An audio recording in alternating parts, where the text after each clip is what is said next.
We are the beat of your city. The Beat London 103.6 Yes, FM. people, we're back for the ad breaks. It's the Afrobeats Takeover. Selector Maestro, D-Boy, and we've got the full team in the building. Shout out to Steffi Coco, shout out to Rosie Minx. But before we even say any of that, we got to salute our special guest in the building tonight. One of UK's most prolific producers, and I don't just mean Afrobeats, you know. This guy does it all, but he's put he's through his music of late, he's put Africa on the map in a big way.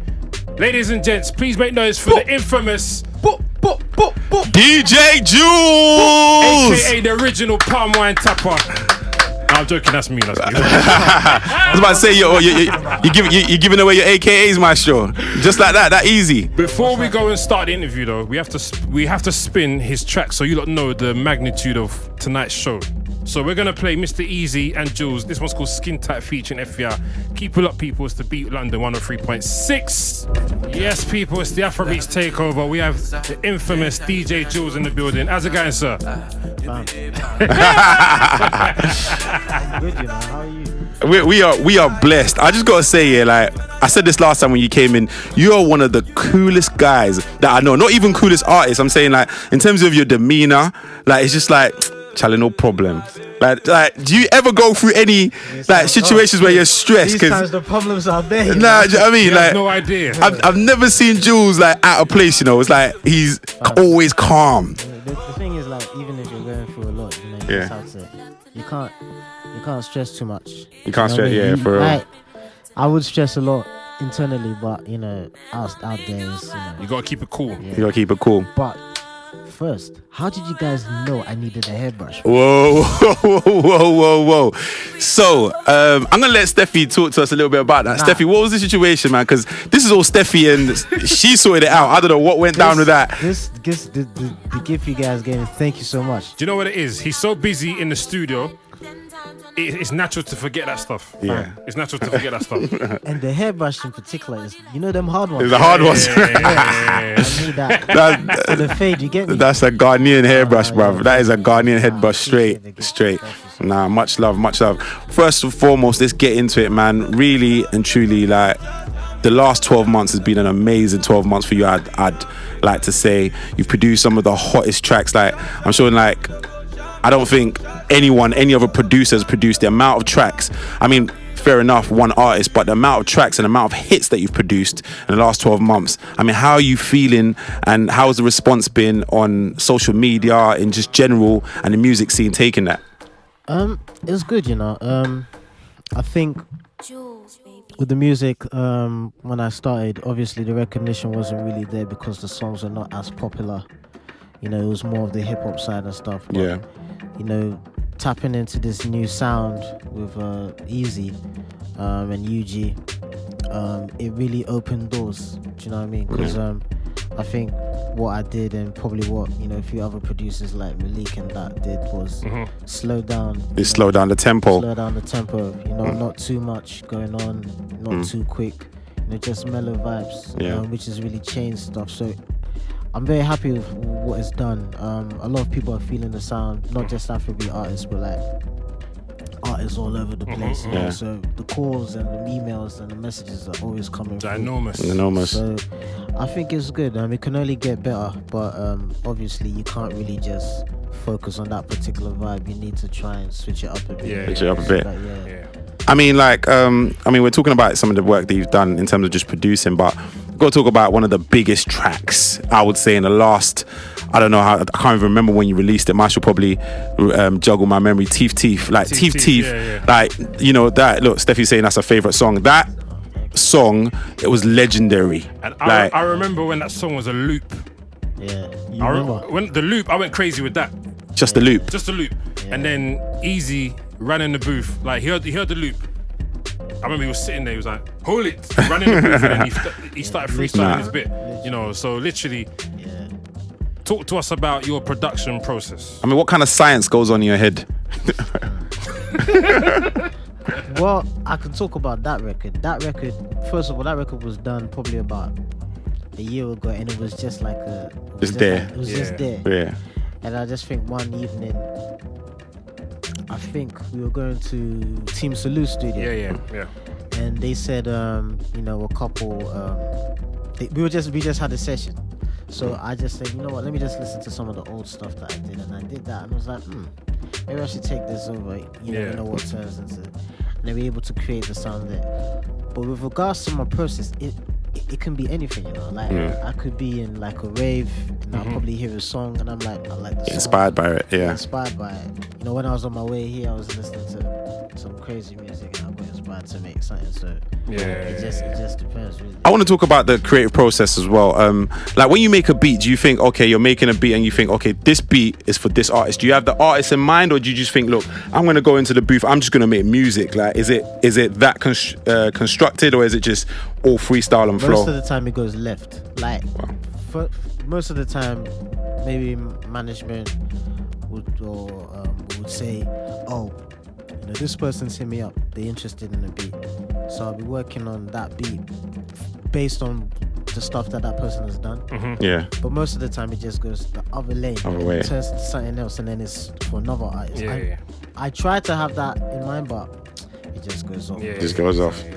I mean, I want to talk about, like, there's this new school of producers that, you know, just doing some research the last couple of days, just looking at some of the producers coming out of UK. I mean, we've been slated for calling Afrobeats UK Afrobeats, but to be fair, like, when I say this, I say UK producers that are based in UK. So guys, well, I'm not giving in producers based in UK producers, because, you know, people will start slating me now. But a new school producers, and my crop, there's 4 producers I think that you guys have really changed the game. That's yourself, Maleek, Team Salute, and P2J. Yes. I mean, as a collective, your style has been, like, it's very, very left, to be fair. And like what we're finding now, Maestro, you know, that there's a trend going on with producers getting in front of the mic. Now, you produce a lot of tracks, but you haven't got in front of the mic. What is going on with that? No. What is going on with that? Actually, you know what? The thing is, secondary school I used to rap, innit? Okay, now we're talking. But, you know, if I get back into it again, Get a hot 16 out from you. Nah, I don't want to kill people's careers, you know. I don't want to do that. Like, all these storms, these KNOs are not, it's done. It's not going to happen then. No. We can't even get a little nothing. I don't know, you know. I thought about it once and I was like, no, not really. I just want to focus more like the production. Yeah. And a little bit of the DJing as well. Yeah. And then just little events and stuff like that. So. Yeah, actually, we're going to talk about the events that you've been doing as well. You've been doing a lot of events with Maestro. I'm going to let Maestro do a little talk about that a little later. But listen, you've just released a track. Actually, Maestro, are we ready for it? Are we ready for it? I've been ready to press play. So listen, like, do you know what?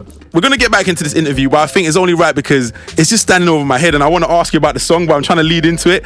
But you know what? I'm going to let you introduce this absolute nightmare of a song. It's a bomb. Go right ahead. So this song, it was called Island Girl first. Yeah. We changed it to With You. Yeah. The song is dedicated to that special person who that man wants to take care of. Oh, yes, so.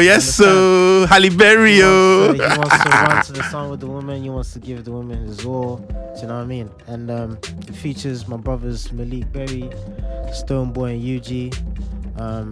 So yeah, let's. Ladies and gentlemen, Maestro, is this a premiere or what? Is it a premiere? It's been played about, but you guys have been playing it. Do you know what? I know Amanda played it. Amanda played it. Shout out to Amanda Starr. It's the first premiere on Afrobeats Takeover. Okay. Keep it locked this way, people. Don't go nowhere. Yes, people, it's the Afrobeats Takeover. Selector Maestro and D-Boy. And we are live with our special guest, DJ Juls. And this is his second release, With You, featuring Maleek Berry, Stonebwoy and Eugy. Shout out to the 3 of them. They all delivered. Listen, what made you select those 3? So I created the beat, and then I played it over and over again for about a week. So I was actually just gonna sit on it and just hope that probably I'll get like I don't know. I just decided to sit on it. And then I think I saw Maleek the other day, and I was like, yo, I need to send you this joint. And he probably wished he produced it, right? I don't know. What he did say is that I'm gonna make them rich. That's what they said. And then like Maleek Berry isn't rich already, but yeah, we'll get to that. We'll get to that. Imagine. And so he sent it. He said, I said basically I'm trying to capture like a Caribbean sort of vibe, yeah, definitely. So I sent the beat, we spoke about the concept, he came back with that, and I was like, wow, this is perfect. I reached out to Stonebwoy, and Stonebwoy got back to me saying, yo, he likes the song, so he's gonna send his vocals. He sent his vocals in about a week. Yeah. Eugy was the last person. I see Eugy all the time, but he had to, because he's, quite busy, I had to grab him. I was like, yo, I need you to do this verse for me. Yeah. Sat with him all night. It's like, yo, fam, you need to do this for me. He laced it. And he laced it for me, nice. And so, just mixed it down proper, played it for a few people, including the maestro as well.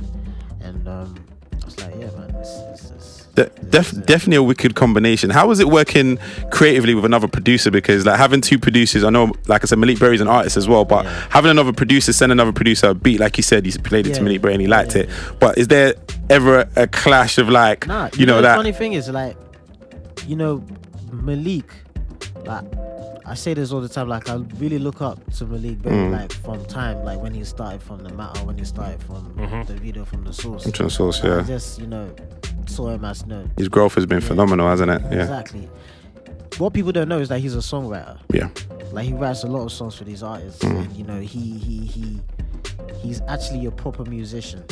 He full circle. To the core. Yeah. Exactly. He has these ideas, so it comes natural to him. Obviously now the producers and how we want to take control and actually be sort of like artists ourselves. Yeah. Because, most of the time the producers are not really respected. Yeah, we mentioned that in the last time you were here. Exactly. People need to start putting respect on you lot's name There's no respect, or at the end of the day, like if there's no beat, there's no tune. do you understand? Nobody wants to listen to spoken word or like Exactly. The same goes for DJs too. There's no DJs, you have no party. Exactly. Look, why are you bigging up yourself? It's Nah, true. it's not about There's no presenter, there's no show. That's a DJ right there. And there's a presenter right now, Jack. Can we pick it up? I totally get what you're saying. Like, I think in with other types of music, I think Afrobeats and music coming from Africa, I do feel like Afrobeat artists are being treated, Afrobeat producers, do get treated unfairly sometimes. I'm not going to get too deep into it, but I do feel like there should be, the respect hasn't got to the level where it really should be. Like, my advice is like the producers should respect themselves. Yeah, straight.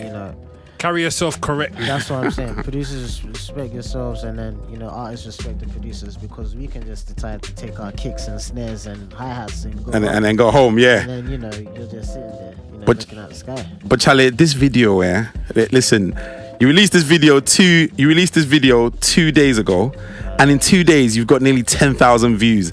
Tell us, please, a little bit about this video. It's an amazing concept. I'm not gonna lie, I was a little bit jealous because, like, with videos, like, basically I do events, and basically we come up with creative concepts to promote our events. And when I saw that, I said, no, that's amazing. I was like, no, I need to holler at you. But yeah, go Before to. he even says anything, what people don't know is that he actually is a talented video. Is it? Videographer. It's called a videographer. For Mr. Say it. Mr. Easy, say the word. Videographer. Uh-huh. For Mr. Easy's video, hold up. Yeah. Jules scripted the thing start to finish. Wow. And shout out to Maestro for this guest appearance. Oh, that place where you dotted yourself, yeah? Where you were dotting yourself. Original shower master. Okay. Now, but I want you to talk to us about the creative, how that video came up. It was a crazy video. I love the way you put some... First, it was supposed to be a cartoon. Yeah. It was just supposed to be animation. So shout out to Poker Arts back home in Ghana. Crazy. He was supposed to do. It was supposed to be a cartoon full on, but I kept on thinking about it. I was like, nah, maybe we should add some visuals to it, make it more colorful, make it more interesting, and then our faces are showing as well. I loved it. You understand? Because with the cartoon, even though they do look like us, people still want to be able to identify. Absolutely. Who each person is. Do you know what I mean? So I wrote the story with my boy Albert Donko. And I work closely with the director. Shout out to Nelson. I need to big him up so much because he's such a hard-working guy. Do you understand? Very young and very talented, and he's gonna do big things. I'm sure this video is gonna get him a lot of phone calls and stuff. So coming together was fantastic, and yeah, man, we put a good thing together, man. Listen, it's absolutely amazing, you know. I'm gassed off the video. Guys, go and look at it. Go and check it out. 10,000 views in 2 days, Maestro. We are the beat of your city. The Beat London 103.6 FM.